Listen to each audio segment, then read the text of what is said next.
Sidak tingginya harga sejumlah komoditi pangan di Makassar digelar Gubernur Sulsel, Kapolda, Pangdam 14 Hasanuddin dan juga Wali Kota Makassar di Pasar Induk Tradisional Terong pada 1 Maret 2025 kemarin. Gubernur mengecek langsung sejumlah harga komoditi pangan dan menemukan harga masih bertahan tinggi. Cabai jadi salah satu yang paling naik signifikan. Kini masih dijual di kisaran Rp75.000 per kilogram, padahal harga normal sekitar Rp25 hingga Rp30.000 per kilogram. Kenaikan bahkan sudah terjadi sejak sepekan sebelum Ramadan.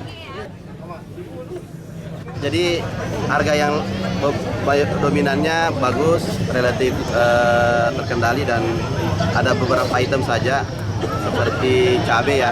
Memang sudah naik beberapa pekan yang lalu.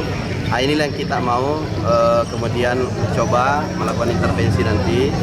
Nanti kami mungkin dengan Prokopimda dan juga kota ya, karena harus sinergi, ini ada Pak Wali Kota juga. Jadi yang kedua telur ya, tapi tidak signifikan naiknya dan justru cenderung turun dari yang bulan sebelumnya. Jadi sudah agak mendingin kondisinya, sekarang sudah turun telur dan cabai aja ini ya.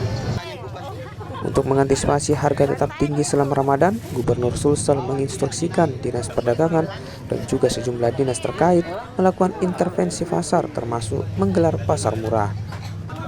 Nila Rustam, Kompas TV Makassar, Sulawesi Selatan.